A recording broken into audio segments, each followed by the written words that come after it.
achou graça aos olhos de Deus. E Noé, ele era um homem perfeito na sua geração e direito. Ele não tinha aquelas práticas que aquelas outras pessoas tinham, que aquelas pessoas que estavam afundadas no pecado tinham. Aleluia. A Bíblia vai nos falar que Noé andava com Deus. Em uma geração de perversidade, ele andava com Deus. Quando você convive em um ambiente em que tem muito pecado, tem muitas práticas totalmente diferentes das suas, se você vacilar, você começa a praticar também. Porque nós, conhecendo as coisas, com quem, tem um ditado que fala: diga-me com quem andas, que eu digo quem tu és. Não é verdade? Porque as pessoas, você convive, você vai embora para um lugar, você, se vacilar, você até começa a pegar o sotaque daquelas pessoas. Alguns começam a pegar até o convívio, começam a falar igual. E Noé, vivendo em uma geração de depravação e de pecado, ele escolheu não praticar aquilo. Ele viu, e eu imaginei ele falando em seu pensamento: eles podem ter se perdido, mas eu não vou me perder como essas pessoas.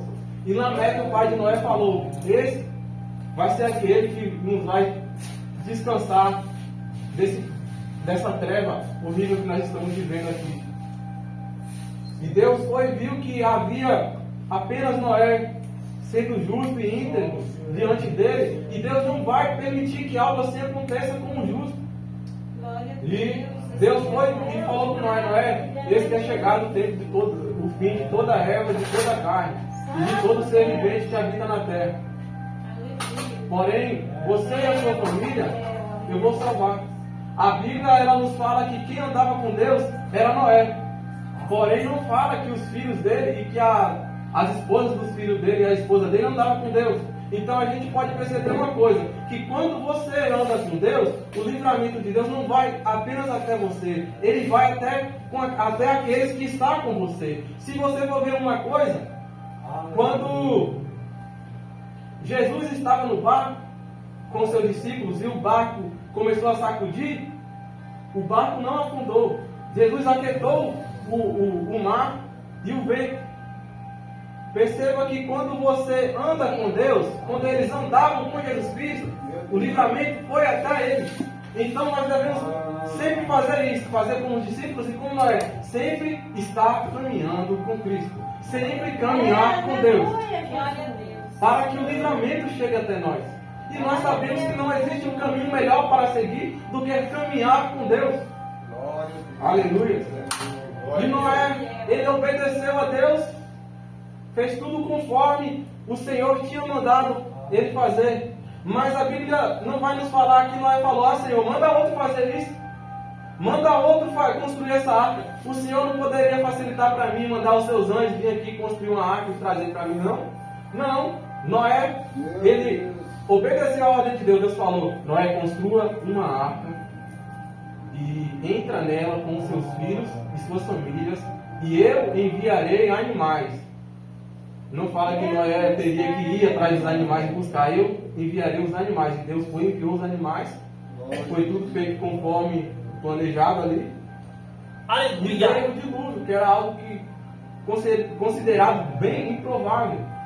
Eu imagino que aquelas pessoas que viam Noé, já que já era um velho, já tinha 500 anos quando começou a construir aquela arca, eu imagino eles questionando e falando: isso é coisa de velho. O cara está construindo uma arca. O clima não tem hipótese nenhuma de vir um dilúvio, esse homem falando que vai vir um dilúvio. Porém, independente do pensamento das pessoas a respeito daquilo que Deus deu a ordem para você fazer, você continue fazendo. A opinião deles pode ser totalmente contrária, mas se Deus deu a ordem, então continue fazendo aquilo que Aleluia, Deus Deus! Podem criticar, podem te perseguir, mas você continua perseverando, continua fazendo aquilo que Deus mandou que você fizesse. Espírito Santo de Deus! E através disso, Deus deu livramento para Noé. E quem sabe Deus respirou fundo assim e falou: pronto, agora aquilo que tanto me atormentava, aquele pecado que estava grave, estava em um nível muito alto aqui na terra, agora acabou. Mas nós sabemos que Deus sabe.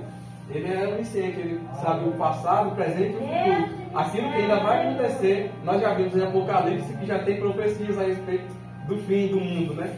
É Deus. Então, Aleluia. passou um tempo, nós saímos, os animais, todos se multiplicaram, a raça humana, os animais.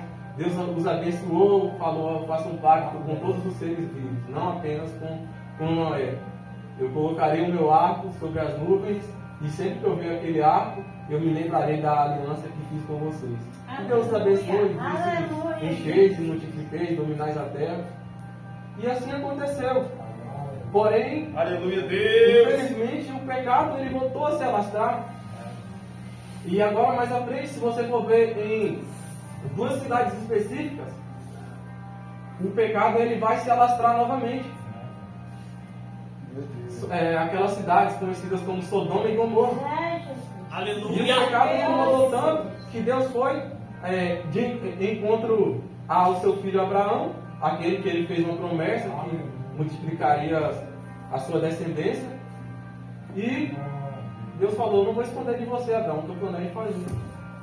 E o que é, Senhor, que o Senhor vai fazer? Eu vou destruir Sodoma e Gomorra. Mas por quê? Porque o pecado está demais. Eu tive que descer e vir para ver. Meu Deus. E eu vou descer aquela cidade. Ah, Senhor, mas se ter 20 pessoas que te buscam lá, por amor a essas 20, eu salvarei essas terras. E se ter 10, por amor a essas 10, eu vou salvar essas cidades. E se ter 5, por amor a 5, eu vou salvar a cidade. E se ter 2, por amor às 2, eu vou salvar a cidade. Então, aí Abraão ele ficou sem o que falar. Deus sabia que a intenção de Abraão é salvar, era que aquela cidade fosse salva, que aquelas pessoas se arrependessem. Mas eles tiveram um tempo de se arrepender.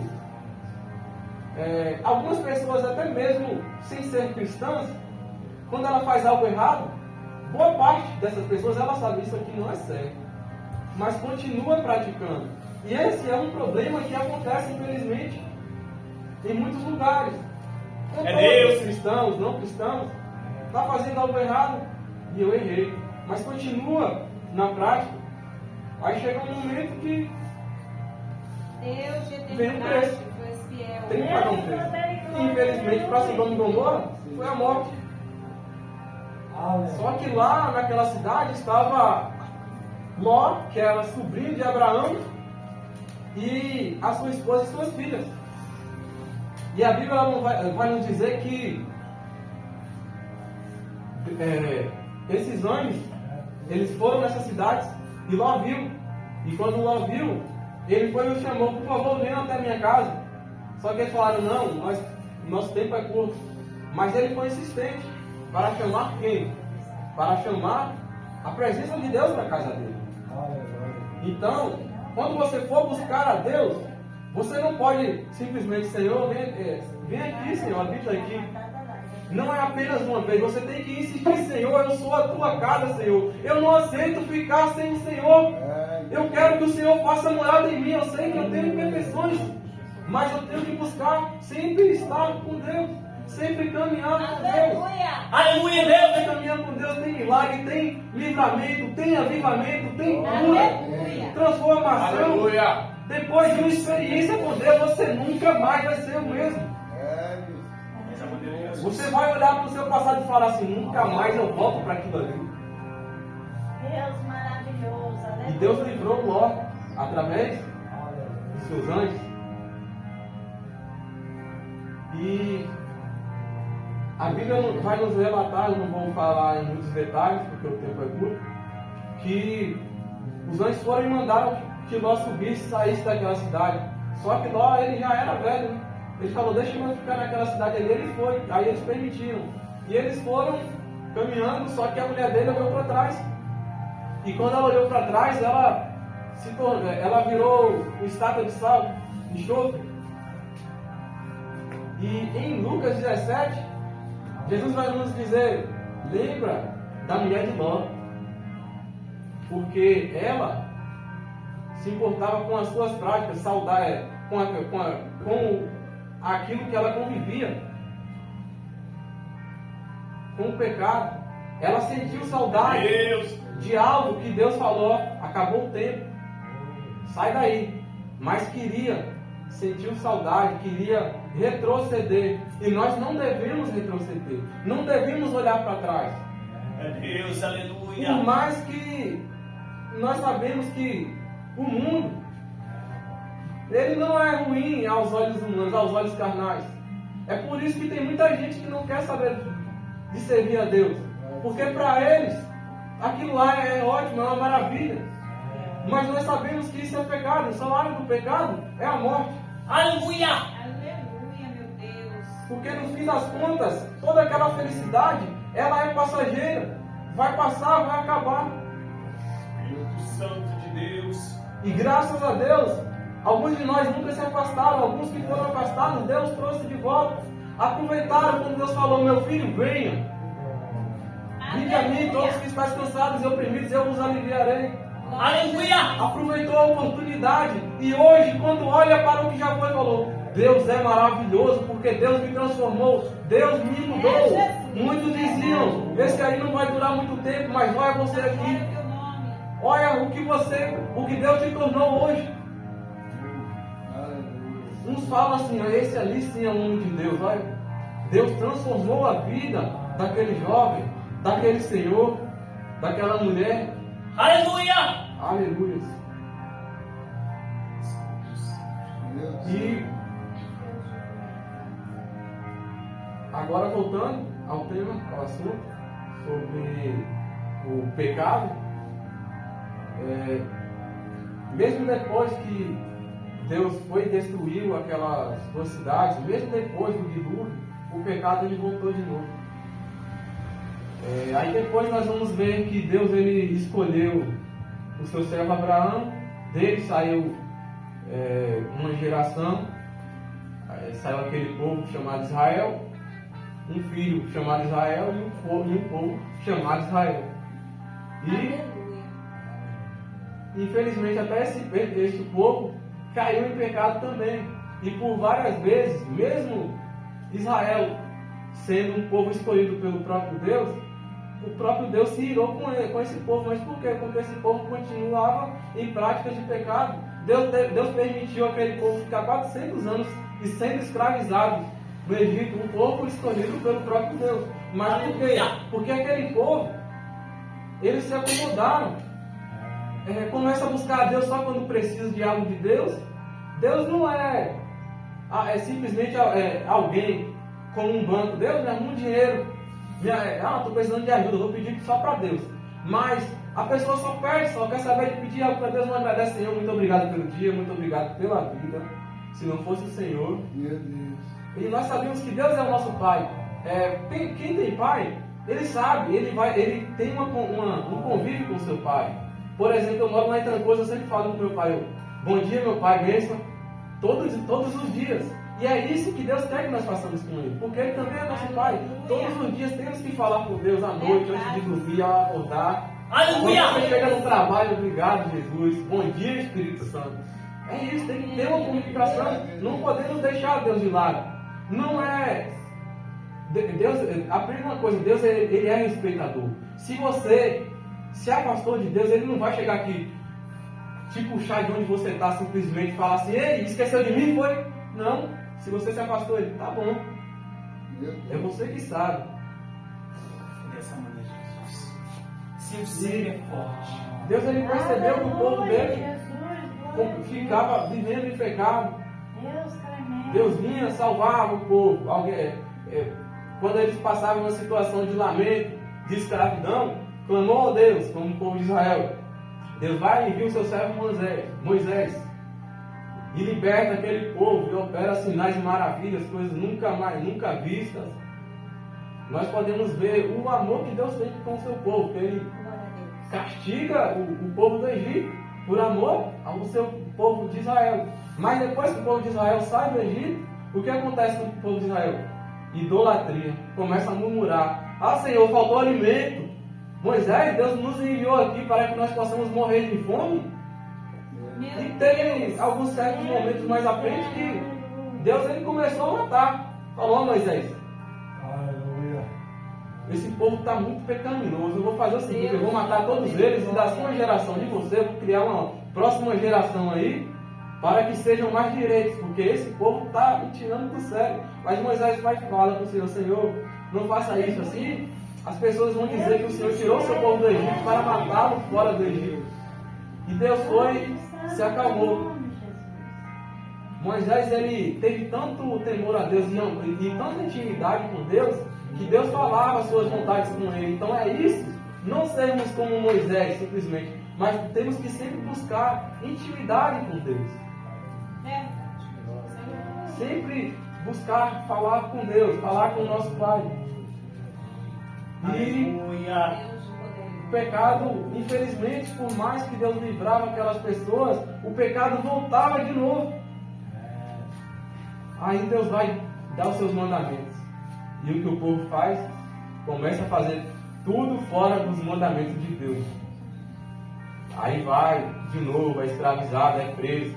Outros reis vai, toma aquele lugar, escraviza Israel, castigo sobre Israel, mas continua no pecado. Infelizmente não é apenas em Israel o que acontece, é geral. Deus dá livramento.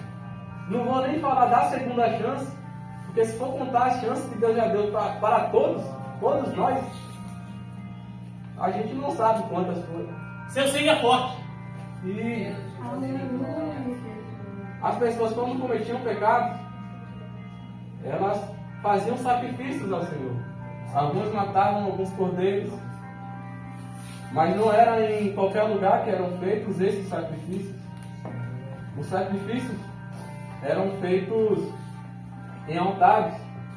Eles tinham que entregar o cordeiro aos sacerdotes, e os sacerdotes preparavam aquele cordeiro e queimavam, separavam as suas melhores partes e ofereciam sacrifício ao Senhor em favor da pessoa que cometeu um pecado. Porém, tinha outras pessoas que cometiam algum certo tipo de pecado, que eles eram expulsos de Israel, eram mortos, eram queimados. E Deus viu isso, e eu creio que Deus ele falou bem assim: eu tenho que encontrar mais uma solução, algo melhor. Eu imagino Deus lembrando do dilúvio, Deus lembrando de Sodoma e Gomorra, Deus lembrando do povo de Israel, de como o povo é fraco, da humanidade, do quão pecaminosa é. E eu imagino ele olhando para Jesus e falando: filho, o Senhor, você vai ter que descer lá, filho, porque é só o seu sangue mesmo. Jesus vai e faz tudo conforme Deus mandou. Jesus vem, cresce, conforme Jesus. Todos conhecem essa história, a história de Cristo, graças a Deus, conforme ele crescia em tamanho, ele crescia em sabedoria. Muitos viam e o respeitavam já na sua fase de crescimento, porque Jesus ele era sábio e ninguém via outras pessoas ensinando a Jesus, mas o que as pessoas viam era Jesus ensinando. Imagina Jesus ensinando os seus próprios pais e eles ouvindo. Quando Jesus sumiu uma vez, quando ele era criança, a sua mãe foi corrigir ele e ele falou: mãe, não sabeis que tenho eu contigo, não sabeis que eu estaria na casa do meu pai? Aí ela se calou. Todas as pessoas ficam maravilhadas com Jesus, até hoje. E Jesus ele veio ali sendo um cordeiro em si. Ele veio obedecendo às ordens do seu Pai, obedecendo à voz de Deus. E eu não vejo Jesus ele questionando a respeito do que Deus mandou ele fazer. Jesus fez tudo conforme o Senhor Deus falou com ele. E ele veio e aonde Jesus passava, a cura acontecia. Pessoas que não enxergavam passavam a enxergar.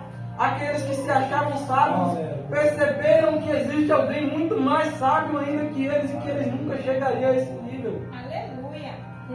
Aquelas pessoas que eram totalmente maltratadas pela sociedade eram amadas por Jesus. aqueles que eram considerados pecadores, Jesus vinha e amava. Aqueles que eram simplesmente pescadores, ele ia e dizia: vem e segue-me, porque agora eu vou te fazer pescador de almas. Nós podemos ver uma coisa: Jesus, ele é o Filho de Deus. Então, na visão humana, era para ele vir chamar aquele para ser seus discípulos, sacerdotes, levitas, pessoas importantes, mas ele vai chama dois cobradores de impostos, se não me engano, um zelote e 3 pescadores e outros mais.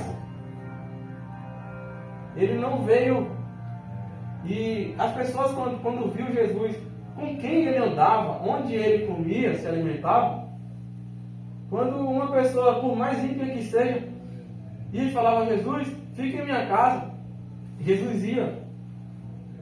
E as pessoas começaram a ver aquilo e questionar. Aí quando Jesus viu aquilo, aquelas pessoas falando a respeito, falando mal de Jesus, Jesus vai falar: eu não vim para aqueles que já sabem, já têm conhecimento da lei. Eu vim para aqueles que perecem.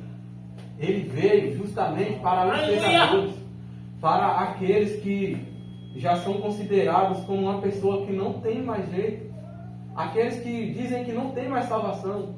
Meu Deus. Aleluia, Jesus. Aqueles que já cometeram adultério, aqueles que, para o ladrão, para pessoas perdidas, foram para essas pessoas que Jesus veio, para salvá-los do pecado, não para que eles permanecessem nas trevas, mas para os arrancar das trevas.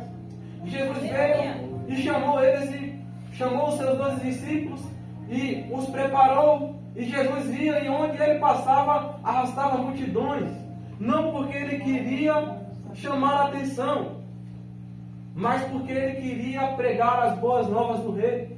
Aleluia. Ele já falava sobre a sua volta. Mal chegou, já falava sobre a sua volta. Ele já falou sobre a sua morte, que ele deveria ser crucificado.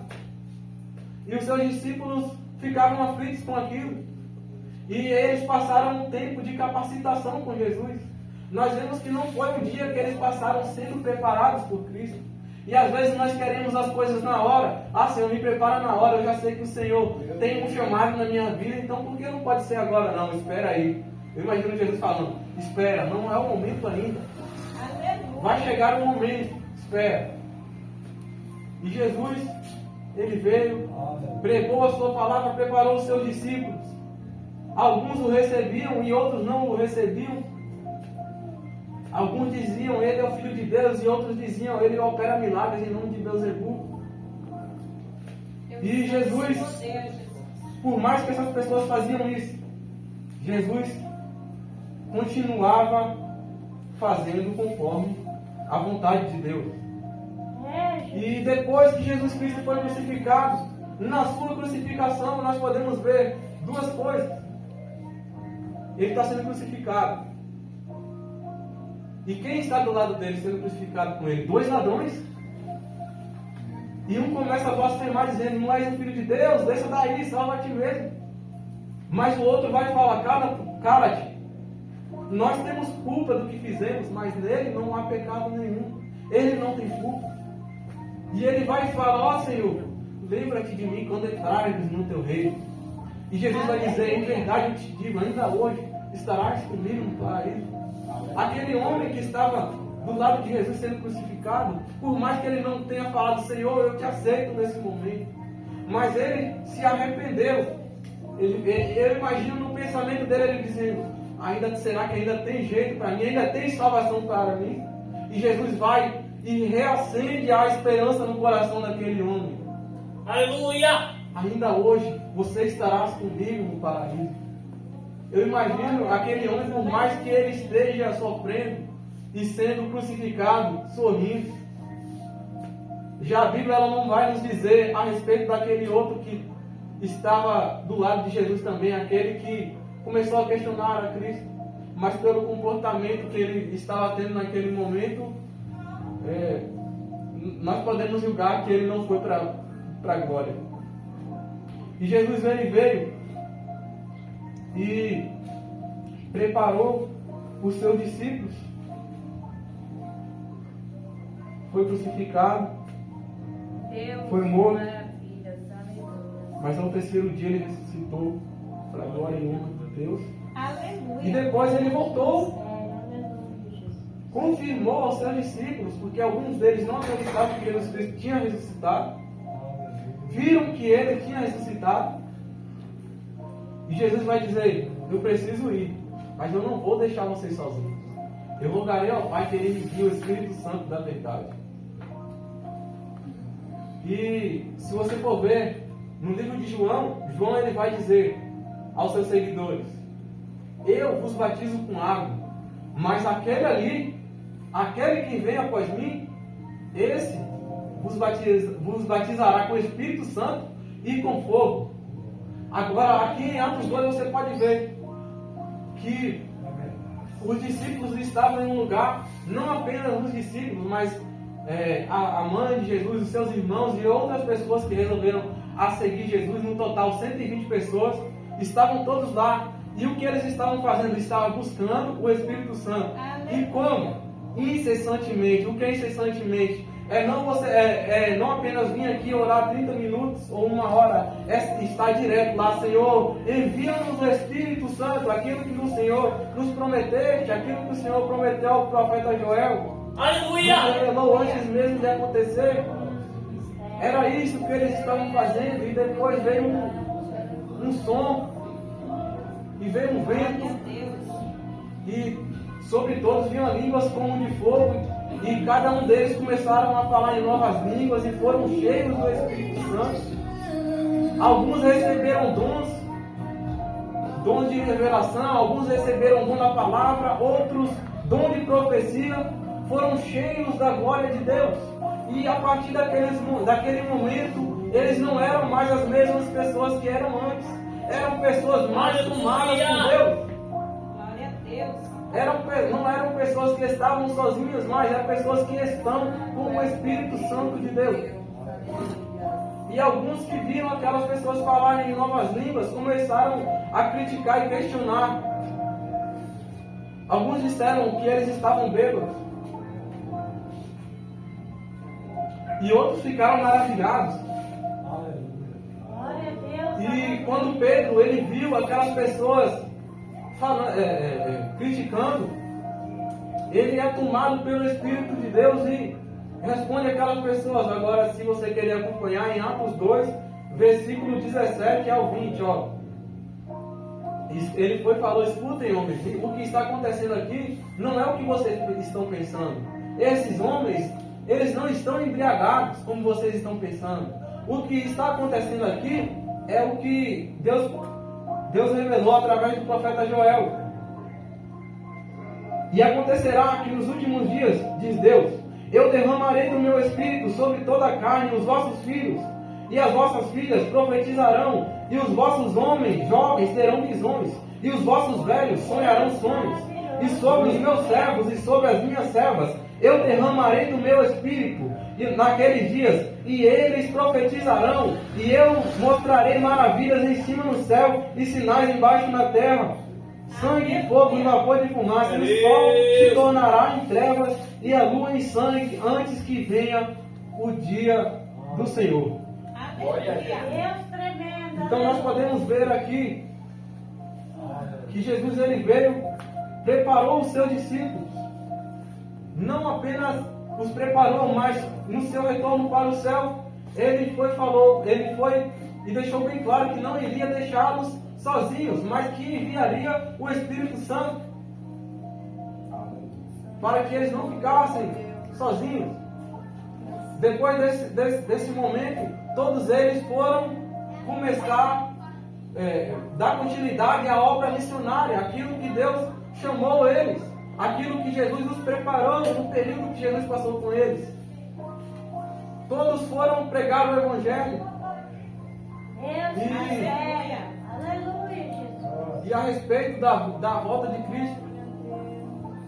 E eles foram perseguidos, alguns foram mortos.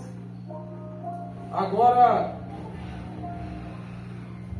é isso que nós devemos fazer. Nós sabemos que nós também temos o Espírito Santo de Deus. Glória a Deus. Que Deus, o Deus de ontem é o Deus de hoje. Agora, cada um de nós temos que pensar uma coisa, temos que ter a convicção de uma coisa. Nós não fomos chamados apenas para ficar parados. Fomos chamados para servir ao Senhor, para pregar as boas novas. Quando você vai ver, quando Jesus Cristo falou ir e pregar o Evangelho, Ele não deixou bem claro apenas para umas pessoas. Isto vale para nós também, o ir e pregar o Evangelho. Se você for ver, todos têm o chamado para pregar, para a pregação. Então, nós devemos fazer isso, buscar o Senhor, renunciar, resumindo a palavra, renunciar o eu, o velho homem, deixar as velhas práticas, sempre ter intimidade com o Cristo, caminhar com Deus, porque através do caminhar com Deus, o livramento vem até você, não apenas até você, até aqueles que estão com você. A presença de Deus, ela vem até as pessoas que estão junto com você, caminhando com você. É Deus. Se você não ver uma coisa, quando você começa a buscar o Espírito Santo, buscar a Deus, aqueles que caminham com você, eles vão falar, tem alguma coisa diferente em você, cara. Que você está diferente. A forma que você fala, quando você fala de Deus, dá vontade de chorar. A palavra entra no coração da gente. Aí você vai lembrar, olha só, eu estou buscando mais o Senhor. Até mesmo sem você perceber, Deus está te usando. Então nós devemos sempre buscar ao Senhor. Por mais que venha perseguições, por mais que venha lutas, devemos estar firmes, servindo ao Senhor. Nós sabemos que Jesus ele falou que no mundo teremos aflições, mas não temas, que Ele venceu o mundo. Ele veio e falou, a perseguição vai vir mesmo. A luta, ela vem. E você pode perceber que em várias vezes, essa luta que você está passando, está te preparando. Você está sendo forjado. Deus está te capacitando. Aleluia. Aí, às vezes, Deus te chama para fazer algo e a gente age como Moisés agiu, como outras pessoas agiram. Ah, Senhor, eu não sei falar, mas tem coisas específicas. Deus chamou, foi você para isso. Deus vai te dizer, eu te chamei para este ministério, eu te chamei para isso. Independente do estado atual que você se encontra, eu vou te capacitar, eu vou te preparar. Nós sabemos que na Bíblia também fala que Deus ele não escolhe incapacitados, mas Ele capacita aqueles que não são capacitados. Então, por mais difícil e improvável que seja, por mais que alguns dizem para você, desiste desse seu sonho, isso é demais para você. Igual quando Deus revelou para José aquilo que ele iria fazer através de José. Quando José ele conta aqueles sonhos, em vez das pessoas da própria família parabenizar ele e falar, nossa, Deus tem uma obra maravilhosa na sua vida, José. Em vez deles fazerem isso, ficaram com inveja e tentaram contra a vida dele. Mas por mais que tentaram contra a vida dele, aquilo que era para se tornar em derrota na vida dele, Deus vai transformar em bênção. No último, em Gênesis 50, você vai ver isso. José falando com os irmãos dele, que eles ficaram com medo, depois que eles perceberam que eles fizeram com José. Eles ficaram com medo depois que Jacó morreu. Ficaram com medo de José tentar contra a vida deles, porque José ele era governador do Egito. José não era qualquer pessoa, não era um pastor de ovelhas que ele era no início. Tá vendo? No início era uma coisa, era só um jovem, alguém que nem tinha tanta capacitação. Mas no final, olha só quem já era ele.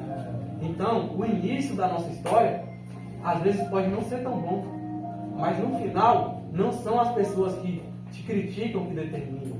Quem determina é Deus. Aleluia. E eu agradeço a oportunidade que essa oração tomou da minha vida. Amém. Amém. Amém.